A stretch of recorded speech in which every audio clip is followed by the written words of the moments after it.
This is the 5th video in my series on the chakras. I'll be going over the Heart Chakra or Untitled Chakra in this video. If you've missed the ones before it, make sure you go back and check them out and catch up with me here when you are ready.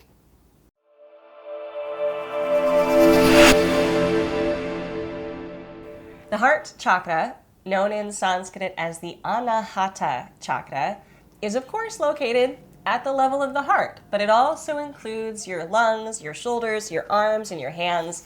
The way that I like to think about it is that what we touch, feel, and experience and hold within our world is all hopefully done with the energy and spirit of our heart. The word anahata means unstruck, which I think is a fascinating way to understand how the heart works. The idea is that even without trying to play, the strings of our heart simply make music. We don't have to do anything. It's inbuilt. Our ability to unconditionally love, which is the capacity of the heart, is already turned on all the time. Our spiritual work as yoga teachers, practitioners, and spiritual leaders is not just to have that sound play, but to have it sound clearly and to be resounding for everyone we encounter so that they hear it and feel it from us. The most important practice of the heart is not just unconditionally loving, but forgiveness. Let me cover that a little bit more in detail. So the heart isn't about romantic love. Romantic love is an emotion, and that's mostly relegated, actually, to our second chakra, our sacral chakra. I have a video on that one, and if you want to go back and review that, please do so. But for now, just remember that that more emotional type of love, the love that can go from love to hate in an instant, that is a more second chakra-based experience. The unconditional love of the heart is the kind of love that we have for everyone and everything. Doesn't matter how we actually feel about them. And each of us actually has the capacity for unconditional love so long as we're not trying to cover or muffle that resounding brilliance of the heart's beat. So when we are practicing unconditional love, we can get a little jammed up by people who have somehow hurt us, or people who we've deemed unworthy of our love, anyone that we harbor judgment against. And there's judgments for everything. Perhaps we judge their choice of shoes. Perhaps we judge their choice of religion. Perhaps we judge their choice of cuisine. Whatever it is that we judge a person for, that's going to cover over or muffle our ability to unconditionally love. Now, unconditional love does not mean that we always approve or appreciate someone's behavior. We might still offer unconditional love to the candidate that we would never vote for.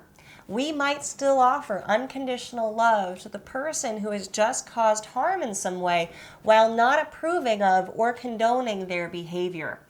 Unconditional love is a state of presence, and it's a state of acceptance. Not acceptance in like, oh yeah, it's okay that you did that terrible thing or that thing that I don't like or that thing that I'm not comfortable with, but acceptance of that thing was done. It was just done. And this is the foundation of forgiveness. Nothing more than forgiveness is going to heal our heart.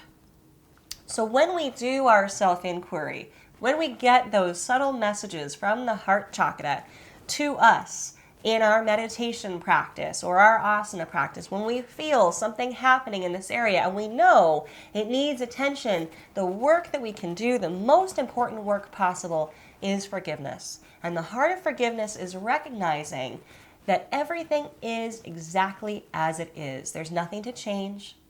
There's nothing to shift. We can't regret and wish things were different because they're just not. We'll never win if we try to argue with reality. But we can accept what is. And from that level of acceptance, we then have the clarity and presence of mind to make positive choices moving forward. Acceptance and forgiveness do not excuse negative behavior. I want to be clear about that. They give us the power and the clarity to continue to unconditionally love while making excellent choices for how we as individuals will move forward. Forgiveness also doesn't expect a different behavior from another person. They may or may not change their behavior. Forgiveness empowers us to change our own field of energy so that we don't have to suffer from the poison of judgment and we can move forward with clarity and acceptance. It allows us to continue to put forth that unconditional love. It allows us to continue to make that resounding music of the heart available to all who are in our presence. That's the most healing power of the Anahata Chakra. That is how we can walk the walk and talk the talk as spiritual leaders and yoga practitioners. On our next video, we'll be going over the Throat Chakra, the Vishuddha Chakra, and I look forward to talking to you more about how you can speak and live your truth.